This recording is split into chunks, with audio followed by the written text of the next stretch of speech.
नमस्कार, स्वागत है आपका हमारे YouTube चैनल में। आज हम बात करेंगे विलेन के बारे में, तो आप हमारे वीडियो में बने रहें। चलिए वीडियो को शुरू करते हैं।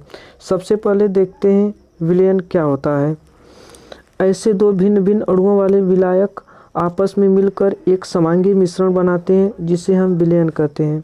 विलयन प्रायः विलेय और विलायक के मिलने से प्राप्त होता है। अब आप कहेंगे विलेय और विलायक क्या होता है। विलेय एक प्रकार का कोई चीज़ हो गया जो कि विलायक में घुल जाए। जैसे चीनी एक विलेय हो गया, वह पानी में घुल जाती है, तो चीनी विलेय हो गया और पानी विलायक हो गया। विलयन एक समांगी स्वरूप को प्रदर्शित करता है। विलयन के प्रकार को देख लेते हैं। पहला होता है तनु विलयन, दूसरा होता है सांद्र विलयन, तीसरा होता है संतृप्त विलयन, चौथा होता है असंतृप्त विलयन। तनु विलयन ऐसा या वह विलयन जिसमें विलेय की मात्रा विलायक की तुलना कम पाई जाती है, उसे हम तनु विलयन कहते हैं। तनु विलयन की सांद्रता पतला होता है। तनु विलयन की सांद्रता कम पाई जाती है। सांद्र विलयन ऐसा या वह विलयन जिसमें विलेय की मात्रा तुलनात्मक दृष्टिकोण से अधिक हो, उसे हम सांद्र विलयन कहते हैं। सांद्र विलयन की सांद्रता अधिक पाई जाती है और यह अधिक क्रियाशील भी होता है। संतृप्त विलयन ऐसा या वह विलयन जिसमें अधिक विलेय की मात्रा को घोला ना जा सके, उसे हम संतृप्त विलयन कहते हैं। आप ऐसे समझ सकते हैं, यदि कोई चीज़ हो गया, अगर उसको संतृप्त है मतलब वो भरा पड़ा है, तो उसमें आप और चीज़ नहीं भर सकते। ऐसे ही संतृप्त विलयन है। संतृप्त विलयन में विलेय की कुल मात्रा घोलने पर वह अपने विलयन गुण को छोड़ देता है। असंतृप्त विलयन ऐसा या वह विलयन जिसमें विलेय की मात्रा अधिक घोलने पर वह असंतृप्त विलयन कहलाता है। ऐसे आप समझ सकते हैं, ऐसा या वह विलयन जिसमें विलेय की मात्रा अधिक घोलने पर वह घुल जाए, उसे असंतृप्त विलयन कहते हैं। मतलब आप इसमें कितनी भी चीज़ घोलें या घुल जाए, उसे हम असंतृप्त विलयन कहते हैं। नॉर्मलता को देख लेते हैं। किसी विलयन के 1 लीटर में घुले विलेय के ग्राम तुल्यांकों की संख्या को उस विलयन की नॉर्मलता कहते हैं। इसे n से व्यक्त करते हैं। नॉर्मलता बराबर होता है विलेय का भार अपान विलयन का तुल्यांकीय भार इनटू विलयन का आयतन इन लीटर में। इसका सूत्र होता है कैपिटल N बराबर capital W upon E into V in litre. ऐसा या वह विलयन जिसकी नॉर्मलता 1 होती है, उसे हम नॉर्मल विलयन कहते हैं। इसको आप ध्यान में रखिएगा, यह बोर्ड एग्जाम में ज़रूर पूछता है, चाहे यूपी बोर्ड हो या CBSE बोर्ड हो, या 10 का हो या 12 का, ज़रूर पूछेगा।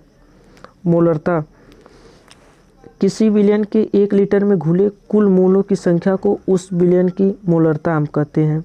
मोलरता बराबर होता है विलेय के मोलों की संख्या अपान विलयन का आयतन इन लीटर में। इसका सूत्र होता है m बराबर small w upon capital W into V in litre में। ऐसा या वह विलयन जिसकी मोलरता 1 होती है, उससे हम मोलर विलयन कहते हैं। इसको ध्यान में रखिएगा, यह भी पूछता है।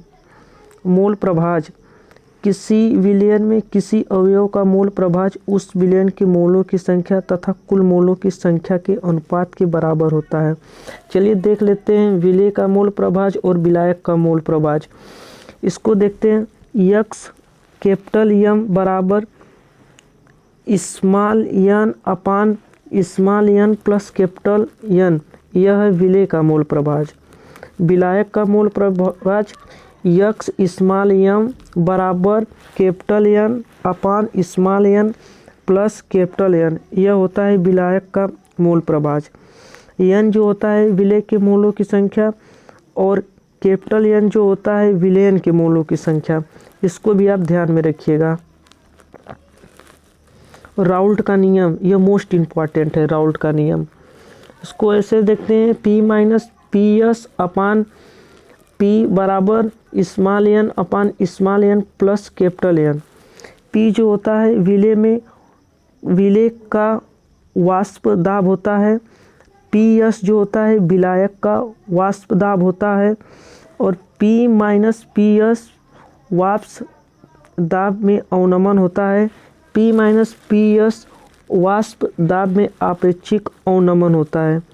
इस किसी विलयन के आप ऐसे इसको कह सकते हैं, किसी विलयन के वाष्प दाब में आपेक्षिक अवनमन विलय के मोल प्रभाज के मान के बराबर होता है। यह मोस्ट इम्पॉर्टेंट है, इसको आप याद में रखिएगा। समतापी विलयन देखते हैं। ऐसे दो या दो से अधिक विलयन जिनका ताप आपस में समान होता है उसे हम समतापी विलयन कहते हैं। समदाबी विलयन को भी देखते हैं। ऐसे दो या दो से अधिक विलयन जिनका वाष्प दाब आपस में समान होता है उसे हम समदाबी विलयन कहते हैं। यह मोस्ट इम्पॉर्टेंट है। समपरासरणी विलयन। ऐसे दो या दो से अधिक विलयन जिनका परासरण दाब आपस में समान होता है समपरासरणी विलयन कहलाता है। अब आप कहेंगे कि परासरण दाब क्या होता है, तो इसको भी देख लेते हैं। परासरण दाब तनु विलयन से विलायक गति के दौरान अर्धपारगम झिल्ली पर जो दाब आरोपित करता है उसे हम परासरण दाब कहते हैं। जैसे कि यह एक अर्धपारगम झिल्ली हो गया, यह तनु विलयन हो गया और यह सांद्र विलयन हो गया। जब तनु विलयन सांद्र की ओर आता है तो यह अर्धकर्म पार झिल्ली पर एक बल लगाता है, इसी बल को हम परासरण दाब कहते हैं। बल या दाब लगाता है उसी को हम परासरण दाब कहते हैं। आज के लिए इतना, अब मिलेंगे अगले वीडियो में, तब तक के लिए जय हिंद जय भारत।